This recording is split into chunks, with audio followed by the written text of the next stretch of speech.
मैंने कहा एक कुरान ये बता नबी का जुदो सखा क्या है, नबी का जुदो सखा क्या है, नबी का कमाल क्या है। तो कुरान कहता है वो अम्मा साइला फला तनहर। मैंने इसको मोहब्बत के इमाम की बारगाह में अर्ज किया आका आप इस कुरान की आयत की तर्जमानी कैसे करते। तो आप फरमाते हैं वाह क्या जुदो करम है, शहे बता तेरा नहीं सुनता ही नहीं, मांगने वाला तेरा, फर्श वाले तेरी शौकत का उलू क्या जाने, खुसरवा अर्श पे उड़ता है फरेरा तेरा। मैंने कहा एक कुरान नबी की नूरानियत के बारे में बता। तो कुरान कहता है कद जाअकुम मिनल्लाहि नूरुन व किताबुम मुबीन। मैंने इमाम इसको मोहब्बत की बारगाह में अर्ज किया आका आप कुरान की इस आयत की तर्जमानी कैसे करते हैं। तो आप फरमाते हैं सुबह तैबा में हुई बढ़ता है बाड़ा नूर का, सदका लेने नूर का, आया है तारा नूर का। मैंने कुरान से कहा ए कुरान ये बता नबी का गैब इल्म क्या है। तो कुरान कहता है वमा हुआ अलल गैब बिदलील, और वो नबी गैब बताने पर वकील नहीं है। मैंने इसको मोहब्बत की बारगाह में रख दिया आका आप कुरान की इस आयत की तर्जमानी कैसे करते हैं। तो आप फरमाते हैं और कोई गैब क्या तुमसे नेहा हो भला, जब ना खुदा ही छुपा तो तुम पे करोड़ों दरूद। मैंने कहा एक कुरान ये बता नबी का चेहरा क्या है। तो कुरान कहता है वद्दुहा वल्लैली इज़ा सजा। मैंने इसको मोहब्बत के इमाम की बारगाह में रख किया आप इसकी तर्जमानी कैसे करते हैं। तो आप फरमाते हैं हुस्न यूसुफ पे कटी मिस्र में अंगुष्ठे ज़ना, सर कटाते हैं तेरे नाम पे मर्दाने अरब। मैंने कहा ए ईमान ये बता तेरी हैसियत क्या है। तो ईमान कहता है ईमान की हैसियत ये है कि नमाज की जान ईमान है, रोजे की जान ईमान है, हज की जान ईमान है, ज़कात की जान ईमान है। मैंने ईमान से कहा ए ईमान नमाज तुझे अपनी जान मानती है, रोजा तुझे अपनी जान मानता है, ज़कात तुझे अपनी जान मानती है, खैरात तुझे अपनी जान मानती है, सबकी जान तू है, मगर ये बता तेरी जान कौन है। तो इस जवाब को लेने के लिए जब बरेली के इमाम की बारगाह में हाजिरी दी तो इमाम अहले सुन्नत का कलम बोल उठा अल्लाह की सरतबा कदम शान के इंसान ही इंसान वो इंसान है के कुरान तो ईमान बताता है इन्हें, ईमान ये कहता है मेरी जान। माशाल्लाह नारे तकबीर नारे रिसालत मसलक आला हजरत मरकज़े अहले सुन्नत बरेली शरीफ।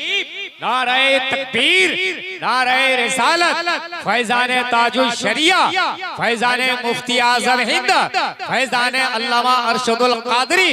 नारे तकबीर नारे रिसालत।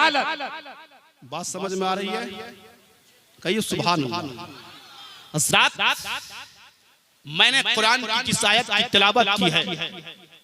अल्लाह फरमाता है वह बिल वालिदैन इहसाना, अपने माँ बाप के साथ अच्छा बर्ताव करो, अपने माँ बाप के साथ अच्छा सलूक करो। कुरान करीम में अल्लाह ने इरशाद फरमाया वक़ज़ा रब्बुका अल्ला तअबुदू इल्ला इय्याह। तेरे रब का ये फैसला है, तेरे रब का ये फैसला है इबादत सिर्फ अल्लाह की।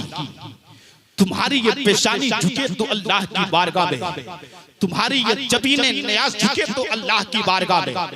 फौरन उसके बाद अल्लाह ने इरशाद फरमाया वह बिल वालिदैन इहसाना, अपने माँ बाप के साथ अच्छा बर्ताव करो, अपने माँ बाप के साथ अच्छा सलूक करो। कहीं पे अल्लाह रब्बुल इज्जत ने इरशाद फरमाया जब वो बूढ़े हो जाए उन्हें उफ तक ना कहो, उन्हें झिड़को नहीं, वो कुल लहुमा कौलन करीमा, उनसे अच्छी बात कहो। आप देखें और माँ बाप की अहमियत क्या है आप उसका अंदाजा लगाएं। इसलिए कि फिरोज बाबू ने आज अपनी वालिदा की रूह को इसाले सवाब पहुंचाने की गरज से भी इस अजीम शान महफिल पाक का एहतमाम किया है। हजरात मैं आपको बताना चाहता हूँ, जरा ज़हन करीब करें, मुड बन गया तो आप सुने। दुआ करने के लिए दिल चाहिए, दुआ करने के लिए दिल चाहिए। और खुदा की कसम जो दिल अल्लाह ताला ने माँ के सीने के अंदर रखा है वो दिल दुनिया के किसी इंसान के अंदर नहीं है। जो दिल अल्लाह ने माँ के सीने के अंदर रखा है, वो दिल दुनिया के किसी इंसान के अंदर नहीं। माँ का दिल वैसा दिल है कि माँ का दिल सीने के अंदर रहे, फिर भी औलाद के लिए तड़पता है। सीने से बाहर निकल जाए, फिर भी औलाद के लिए तड़पता। यह है माँ का दिल। ज़हन को करीब करे तो मैं आपको बताता चलूं, माँ को ईज़ा देने का अंजाम क्या होता है, माँ को तकलीफ देने का अंजाम क्या होता है। इसलिए कि आज का ये मुआशरा, आज की ये सोसाइटी आज अपने माँ बाप की नाकदरी करने लगे, माँ बाप की अहमियत को भूलने लगे, बीवियों की मोहब्बत के चक्कर में माँ बाप को भुला दिया। मैं नहीं कहता कि अपनी बीवी से मोहब्बत ना करो, करो, उनका भी हक है, मगर अपने माँ बाप से भी मोहब्बत करो। इसलिए कि जिसका एहसान जितना ज्यादा होता है, उसका हक उतना ज्यादा होता है। खुदा और रसूल के बाद अगर हमारे और आपके ऊपर किसी का एहसान है ना, तो वो किसी और का नहीं बल्कि माँ बाप का है, माँ बाप का है। तो खुदा और रसूल के बाद अगर हक किसी का ज्यादा होगा तो किसी और का नहीं बल्कि माँ बाप का होगा। आइए ज़हन को करीब करें। हजरत मालिक इब्ने दीनार है, आप हज का जमाना है, हज करने आप गए, हज करने के बाद आप जब सारे अरकान से फारिग हो गए, आपने दीवारे काबा के पास टेक लगाई। टेक लगाने के बाद आपकी आंखें कुछ देर के लिए बंद हो गई।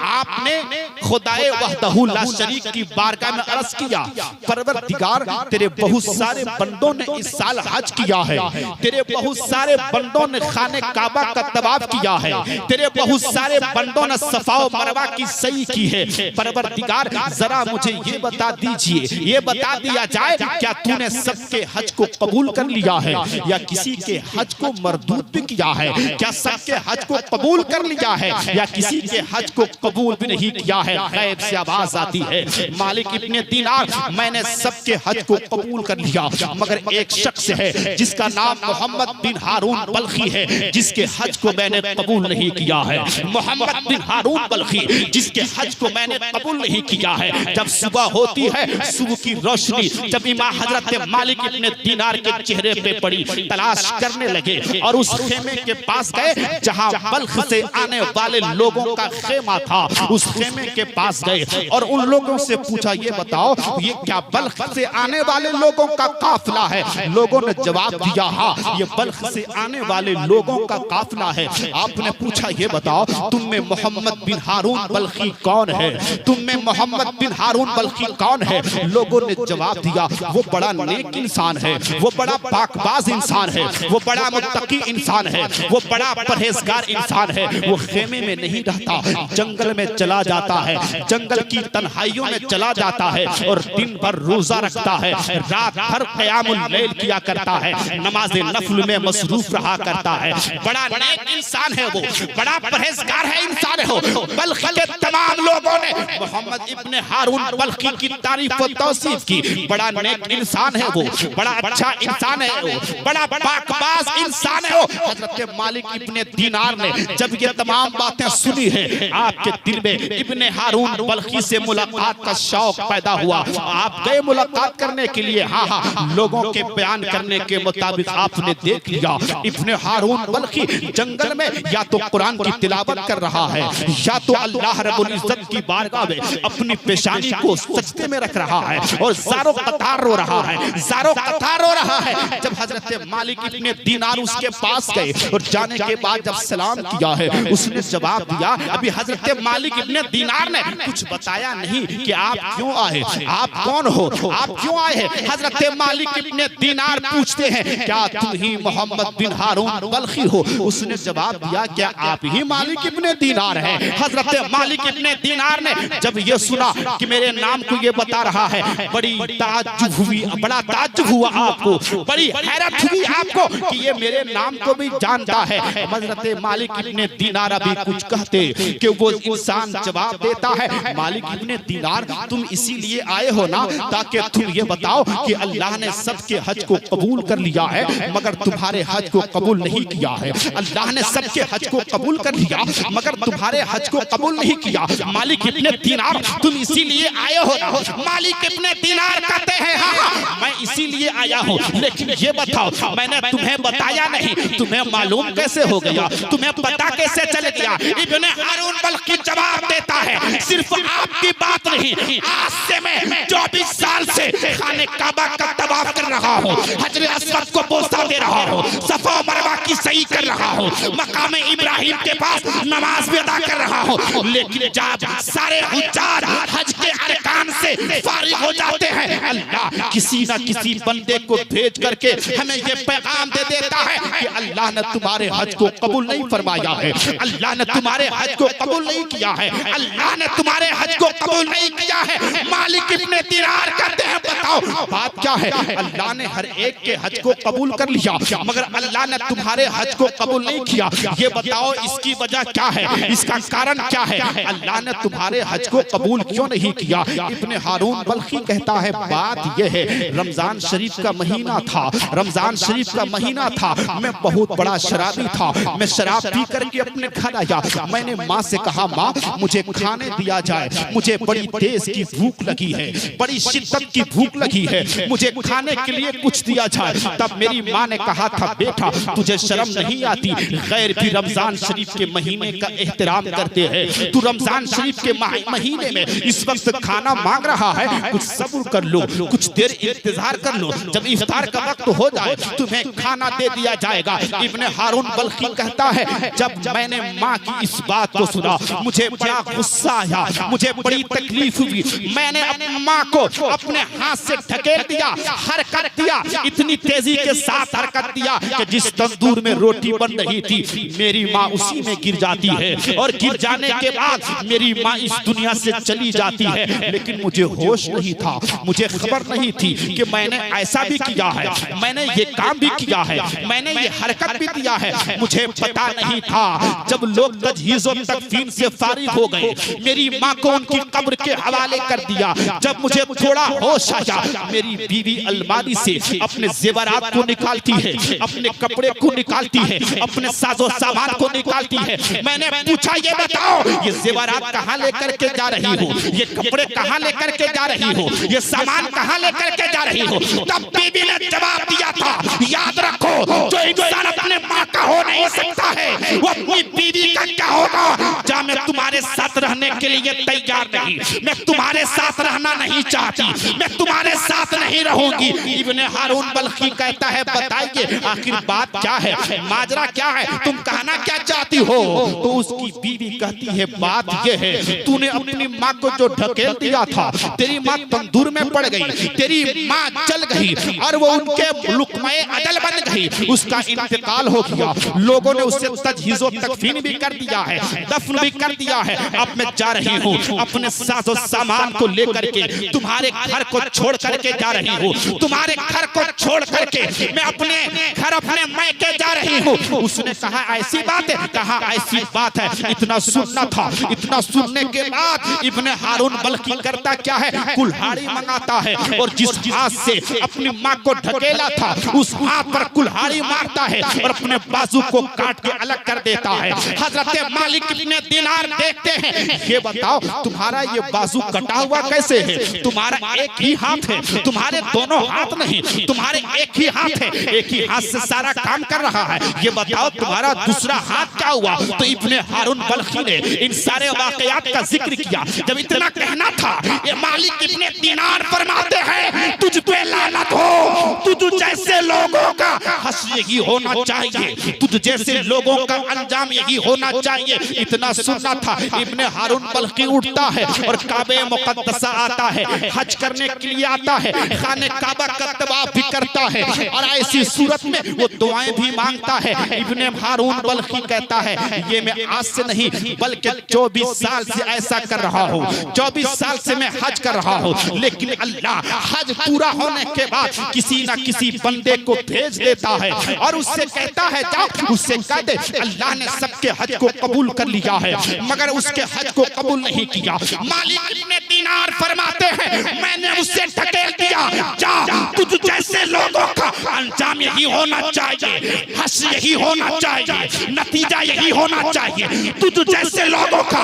अंजाम यही होना चाहिए। हजरत मालिक इब्ने दीनार अपनी जगह पे आए, जब रात में सोए सोए सोए, लेकिन ऐसी सूरत में किस्मत बेदार थी, किस्मत का सितारा उरूज पर था, मुस्तफा जाने रहमत का दीदार हो गया, जाने रहमत सल्लल्लाहु अलैहि वसल्लम का दीदार हो गया, सरकार का दीदार हुआ है। दीदार होने के बाद सरकार ने इरशाद फरमाया मालिक इब्ने दीनार तुमने उनके साथ ऐसा क्यों किया, तुमने उसे खुशखबरी क्यों नहीं सुनाई, तुमने उसे ये ढकेल क्यों दिया। मालिक इब्ने दीनार कहते हैं या रसूल अल्लाह ऐसे जवान का अंजाम यही ना होना चाहिए, ऐसे इंसान का जवाब अंजाम यही ना होना चाहिए। सरकार फरमाते हैं जा उसे खुशखबरी दे दे कि अल्लाह ताला कल उसे माफ फरमाएगा, तो किसी और की दुआ की वजह से नहीं बल्कि उसी की माँ की दुआ की वजह से। नारे तकबीर, नारे रिसालत, अल्लामा मुफ्ती जहांगीर आलम साहब मिसबाई, माशाअल्लाह माशाअल्लाह।